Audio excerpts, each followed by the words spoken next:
Top story में ज़िक्र कंदासीं। सुप्रीम कोर्ट सरकारी ऑफिसरनि जे लाइ साहब जो लफ़्ज़ इस्तेमाल करण ते पाबंदी लॻाईंदे चयो आहे त साहब जो लफ़्ज़ आज़ाद क़ौम जी अक्कासी नथो करे।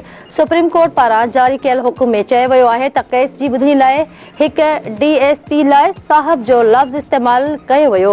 साहब लफ़्ज़ कंहिं आज़ाद क़ौम जी अक्कासी नथो करे। सरकारी मुलाज़िम साहब लफ़्ज़ सां पाण खे एहतिसाब खां मथां तस्वर कनि। वधीक तफ़सील हिन रिपोर्ट में।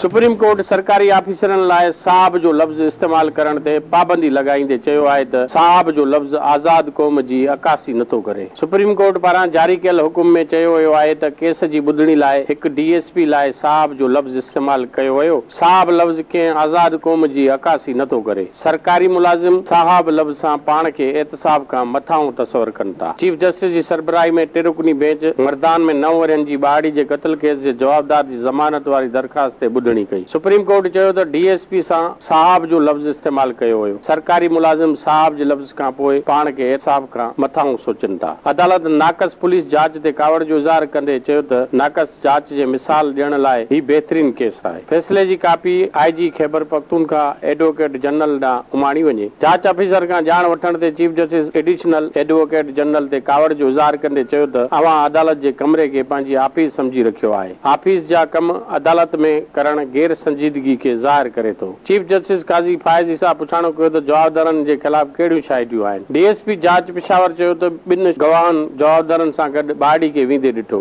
चीफ जस्टिस चयो त गवाह त अवां बि 4 विझी सघो था, शायदि किथे आहिनि। DSP चयो त ॿाड़ो पंहिंजे चाचे जे वर्कशॉप ते कमु कंदो। चीफ जस्टिस चयो त को बि चाचो पंहिंजे भाइटे खे ॿिए कंहिं माण्हू सां कीअं वञण जी इजाज़त ॾेई सघे थो। वर्कशॉप वारनि ॿाड़े जे घर भातियुनि खे 16 ॾींहं खां पोइ छो आगाही ॾिनी। पुलिस वर्कशॉप मुलाज़िम जा बयान जो रिकॉर्ड पेश न कया। चीफ जस्टिस चयो त सभिनी खां वधीक नाक़स जांच खैबर पख्तूनख्वा पुलिस जी आहे, जंहिं खां पोइ सुप्रीम कोर्ट क़त्ल केस जे जवाबदार जी ज़मानत मंज़ूर करे वरिती।